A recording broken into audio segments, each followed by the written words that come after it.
और आपको सीधे लिए चलते हैं, हमारे संवाददाता मोहसिन खान न्यूज रूम से लाइव जुड़े हुए हैं। आपको एक एक कर हर बारीकी आपको समझाएंगे।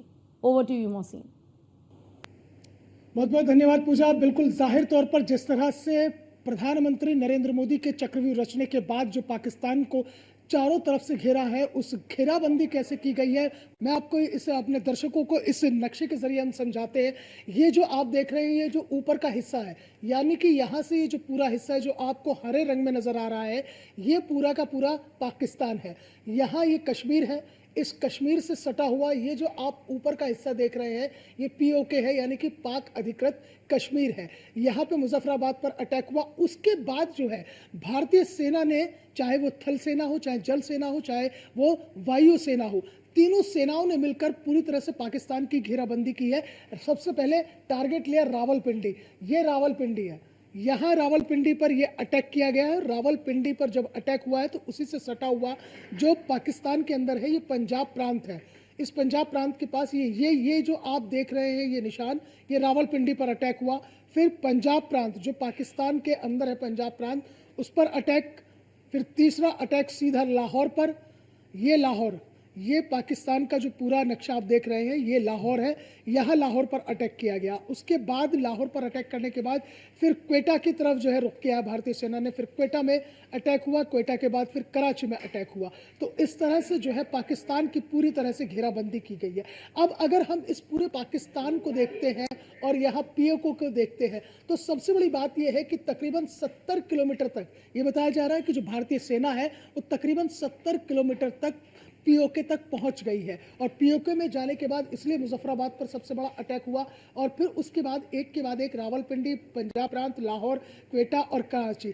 तो अगर ये अटैक पूरी तरह से अगर कामयाबी की तरफ बढ़ते हैं, जिस तरह से लगातार कामयाबी की तरफ भारतीय सेना के कदम बढ़ रहे हैं, तो हो सकता है कि ये जो हिस्सा आप देख रहे हैं, ये जो पीओके है, पाक ऑक्युपाइड कश्मीर जो है, वो इसका पूरा हिस्सा हो जाएगा। और ये पूरा का पूरा ऐसे मिलकर फिर आपको ये भी इसी रंग में नजर आएगा, ये पीओके।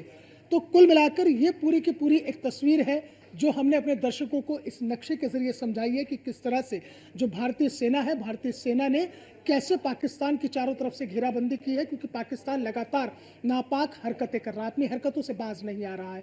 एक के बाद एक अटैक किए जा रहा है और उसके बाद फिर झूठ का पुलिंदा बांधकर अपने चेहरे पर उस झूठ का मुखौटा लगाकर फिर अंतर्राष्ट्रीय मंच पर जाने की कोशिश कर रहा है, जो उसकी कामयाब होती हुई नजर नहीं आ रही है। इसलिए इधर उधर गड़गड़ा रहा है, इसलिए इधर उधर हाथ फैला रहा है। तो कुल मिलाकर तस्वीर आईने की तरह धीरे धीरे साफ होती जा रही है। और आज जो है सुबह तकरीबन 10 बजे ये संभावना है कि एक बार फिर से प्रेस ब्रीफिंग हो सकती है एमईए की। और एमईए की इस प्रेस ब्रीफिंग में एक बार फिर से कर्नल सोफिया कुरैशी और wing commander Vyomika Singh press brief कर सकती है। उसके बाद पूरी सटीक जानकारी निकलकर सामने आएगी।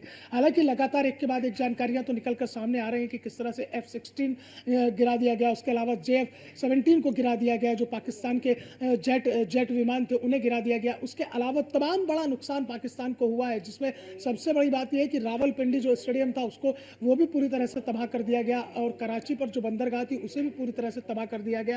लेकिन अगर एमईए की प्रेस कॉन्फ्रेंस 10 बजे होती है, जिस तरह की संभावनाएं भी जताई जा रही हैं, तो उसके बाद पूरी सटीक जानकारी निकलकर सामने आएगी कि पाकिस्तान में किन किन जगहों पर जो है पूरा यह हमला किया गया। उस हमले के बाद में किस तरह से पूरी तस्वीर बदलती चली गई और पाकिस्तान के किस किस इलाके में कितना नुकसान हुआ है, कितनी कैजुअल्टी हुई है, ये तमाम जानकारी जो है वो उस प्रेस कॉन्फ्रेंस में निकलकर सामने आ सकती है। रक्षा मंत्री राजनाथ सिंह भी आज जो है मुलाकात करने वाले हैं तीनों सेना प्रमुखों से। और यहाँ ये भी याद रहेगा कि जिस वक्त ऑपरेशन सिंदूर हुआ, एयर स्ट्राइक हुई थी, उसके बाद भी जो है रक्षा मंत्री राजनाथ सिंह ने सेना के प्रमुखों से, उसके अलावा सीडीएस से जो है मिलकर बैठक की थी और बैठक करने के बाद आगे की रणनीति तय की थी। तो जिस तरह से रक्षा मंत्री राजनाथ सिंह ने यह बयान भी दिया था कि ऑपरेशन सिंदूर अभी जारी है, ऑपरेशन सिंदूर अभी खत्म नहीं हुआ है, तो उससे कयास लगाए जा सकते हैं कि हो सकता है कि फिर जो है सेना आगे बढ़े और पीओके की तरफ अपना रुख करे। क्योंकि दुश्मन को धीरे धीरे कमजोर करने की जो स्थिति थी वो पूरी तरह से प्रबल हो चुकी है। और दुश्मन को कमजोर इतना कर दिया गया है कि ना तो वो